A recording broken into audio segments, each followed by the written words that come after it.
Hello students, again welcome. Continuing from the portion we left, actually the video got saved on its own, so I had to restart.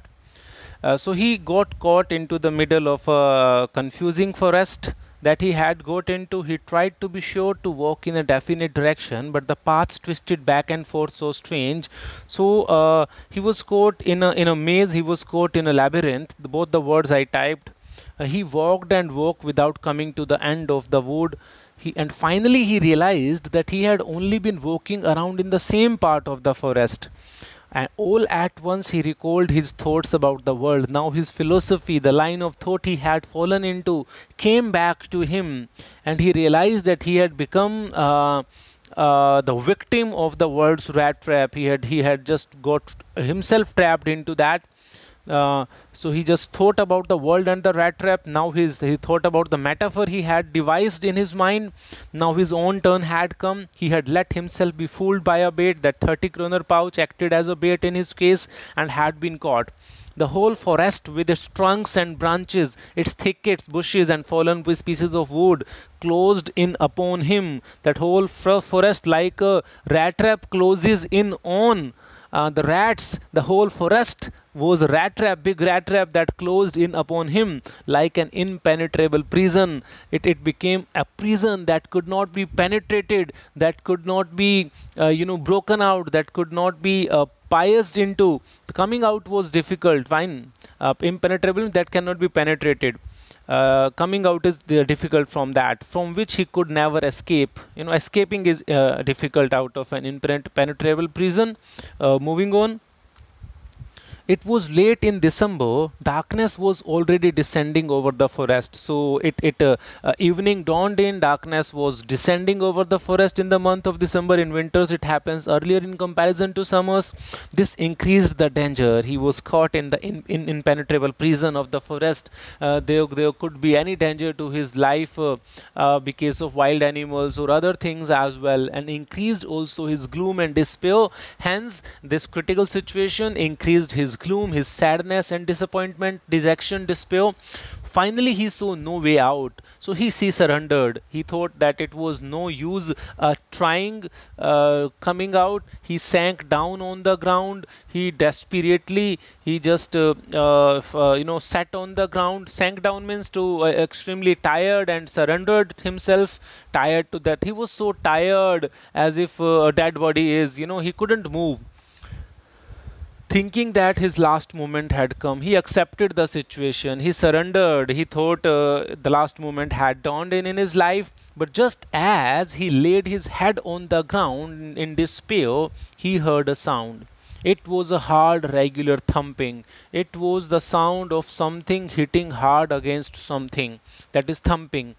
Tuck, tuck, tuck kind of sound. There was no doubt as to what that was. He could identify that sound. He had lived with that sound throughout his life. He raised himself. Those are the hammer strokes from an iron mill. He realized that was the sound of hammer hitting something against hard. He thought, hammer is a tool, as you know. He thought there must be people nearby. So it gave him a ray of hope to him. It came as a silver lining in the dark cloud. He could see the light at the dark end of the tunnel. It aroused some hope and optimism in him. He thought there must be some people nearby. He summoned all his strength. He collected all his strength. He accumulated all his strength. He got up and staggered. Staggered means to move in an unsteady way. When you are extremely tired, you can't walk properly, you stagger. He staggered in the direction of the sound. It was the Ramsjo Iron Works, where he had worked during his youth, which are now closed down. Though the ironworks are now closed down, were not now at present, when we are when the chapter was written, we can say, not so long ago. That time they were working. It was a large plant. It was a large factory with smelter that had smelter, rolling mill, and forge.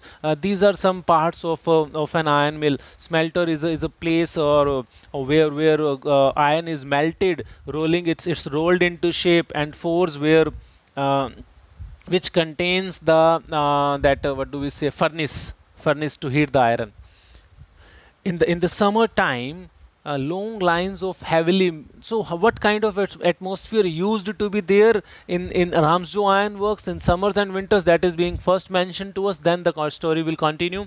In the summertime, long lines of heavily loaded barges and scows, they are kind of boats, barges and scows, slid down the canal. Since there was a canal, they used to slid down in a slippery way. They used to travel into the canal, which led to a large inlet lake. That canal led to a large inlet underground lake. And in the winter time, so this used to be in summers, but that was winters. In the winter time, the roads near the mill were black from the coal dust which sifted down, which separated down from the big charcoal crates. In the big charcoal crates, coal was being transported to the factory, and that coal used to sift out of the crates into the atmosphere, so making it dusty.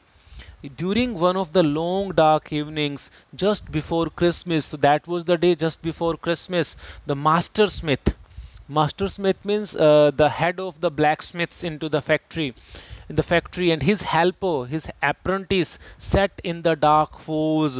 Both were sitting in the dark forge. Forge is a place where furnace is there to heat the iron. Near the furnace, waiting for the pig iron. Pig iron means raw iron, which had been put into the fire. They had put a rod of pig iron into fire to prepare it to be given shape, to be ready to put on the anvil. So this is the process actually. First, pig iron, raw iron is put in the furnace, then it is taken out, it is put on the anvil. Anvil is a piece of equipment on which iron after heating is put, and then it is hammered to give the shape required. Every now and then, one of them got up to stir the glowing mass. The glowing mass here refers to the piece of pig iron that was glowing because of the fire, because of the heat, with a long iron bar, and they were using a long iron bar to twist it, returning it a few moments. Then they returned in a few minutes, dripping with perspiration. As they went nearer the heat, so they used to drip. They got wet with perspiration, means sweating. They were literally sweating a lot. Though as was the custom, he wore nothing. These people working in iron mill and working in forge especially, they wore nothing but a long shirt and a pair of wooden shoes. So this was the dress of the person who used to go and stir the glowing mass of iron. All the time there were many sounds to be. This was the situation, this was the scene inside the forge, where the rat trap seller entered looking for some respite. All the time there were many sounds to be heard in the forge. So many sounds could be heard. The sounds were: the big bellows groaned. Bellows, it's a piece of tool with which air is blown by mouth into the fire to just increase its intensity, or if it gets extinguished, to rekindle it. The big bellows, they were groaning. So when this process is made by air is blown, then it produces a groaning sound. Burning coal cracked. The coal burning inside the furnace was cracking. This was making sound. The fire boy, the person whose job was to feed the fire with charcoal, is shoveled. Shovel is again, it's a piece of tool with which charcoal is fed into the fire. The fire boy shoveled charcoal into the maw of the furnace. Maw here means tummy, surface, in the middle of the fire, in the middle of the furnace. Maw means tummy, with a great deal of clatter, and this also produced a clattering sound when charcoal was being fed to the fire. Outside, and these were the noises inside the forge. Outside roared the waterfall, so that noise was also there. And in sharp north wind, there was sharp wind, north wind blowing outside. It whipped, it just crashed the rain against the brick tiled roof, which was also producing sound of pitter patter on the roof. So these sounds were there inside the forge. It was probably on account of all these noise, taking the advantage of all this noise, and that the blacksmith didn't notice that a man had opened the gate and entered the forge unnoticed, impalpable, until he stood close to the furnace. And when he stood close to the furnace, he was noticed by the blacksmith.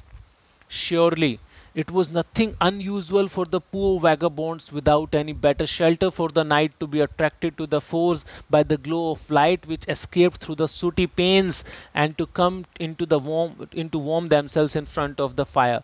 It was nothing unusual for the blacksmith. It was the routine experience of the blacksmith that such vagabonds who didn't have any shelter, they used to come to the forge looking for a better shelter for the night. Actually, they used to get attracted to the forge by the glow of light which escaped through the sooty panes. The window panes of the forge were sooty. Sooty means they were blackened with the coal powder, and even through that, though they were not that transparent as generally panes are, since they got blackened, and still there was some light of the fire that escaped through those panes, and people outside could get a gleam of that light, and they could get a hope that they could get some shelter over there. So it was a usual scenario that people used to come to the forge attracted by the light, looking for some warmth. So they had come many a time previously, so he thought this was another vagabond. The blacksmiths glanced only casually, so they gave him a casual glance. They didn't just make an issue out of that, and they didn't just started raising objections that why he had entered without permission. This was a usual common thing for them, and they looked indifferently at the intruder. Intruder means a person who enters somebody's property without permission. Indifferently means without any emotions. So they didn't have anything new into this a particular experience of theirs. He looked the way people of his type usually looked.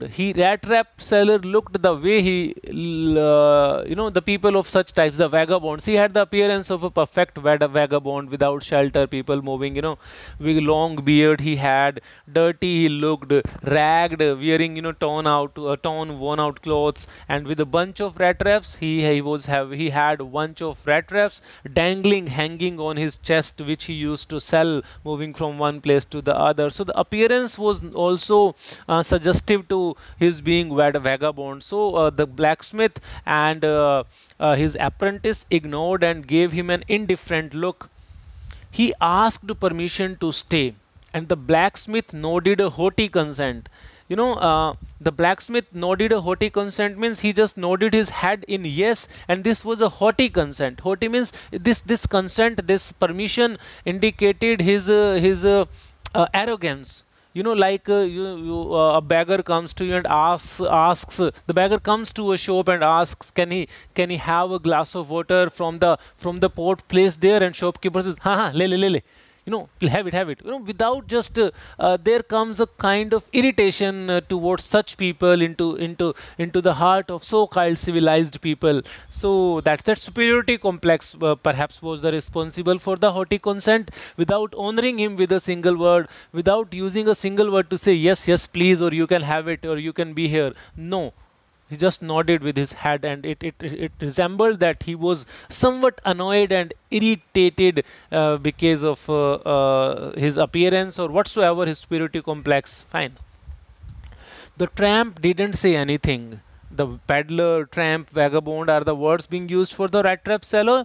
He didn't say anything. He had not come there to talk. He didn't mind. Had there been some other person, he might have felt insulted that I asked for permission and the person has given me haughty consent. But such people do not mind such things, but only to warm himself and sleep. So since he was not denied, he was given a permission, though it was a cold permission, but he didn't mind that. In those days, the Ramsjo iron mill was owned by a very prominent master. The owner of the mill was a quite prominent iron master. He was quite popular, he was quite famous, he was quite eminent, he was a great personality whose greatest ambition was to ship out good iron to the market. He was quite particular about the quality production in his iron mill. So it was his ambition that he produced and export or ship out good iron to the market. He watched both night and day to see that work was done as well as possible. So he wanted to ensure the quality production. He paid visits to the iron mill frequently, and at this very moment, as luck would have it, this very moment he came into the force on one of his nightly rounds of inspection. And what did he see? He saw, besides the workers, there was some another intruder sitting in his force. Though the workers ignored him, but being the owner, it was his responsibility to find out the credentials of the intruder. He couldn't allow somebody to be in his force without knowing who the person was. So the blacksmiths, though they had ignored, because it was quite something ordinary for them to have such people coming into the force to have some warmth, naturally. So the first thing he saw was the tall ragamuffin. Ragamuffin again is a word that has been used for the peddler, a person who is in extremely poor condition, wearing rags, torn clothes, who had eased his way. By now, that peddler had eased his way so close to the furnace that steam rose from his wet rags, because he had exposed himself to rain outside, so his clothes were wet. And you know, with wet rags, if you go closer to fire, steam produces. The ironmaster didn't follow the example of the blacksmiths. What did the blacksmiths do? They ignored him. They gave a blacksmiths gave a haughty consent, and looked at him in indifference without asking for his credentials, without inquiring. The ironmaster didn't do that. Fine, he didn't follow the example of the blacksmith, who had hardly deigned. Blacksmith had hardly bothered. Deigned means bothered to look at the stranger. He walked close up to him, looked him over very carefully, and then tore off his slouch hat. He was just sleeping with his face covered with hat. So he tore off means he removed his slouch. Slouch means a slightly bent forward. That hat he was wearing to get a better view of his face, to get a better view of the face of the intruder. Fine. So my dear students, we'll be reading up to this part today. Today's lecture has been divided into two videos. I'll be sending you both the videos, the link of both the videos. Fine, go through these, understand the chapter in between the lines. Do not leave even a minute scope of something which you couldn't understand. You are free to talk to me. So read in between the lines. You must be knowing each and every word and the symbolism and the deep things involved into the chapter, the reason behind the statements, the reason behind the language being used this particular way. From that critical approach you have to adopt while reading it. Thank you very much. Take a good care of yourself.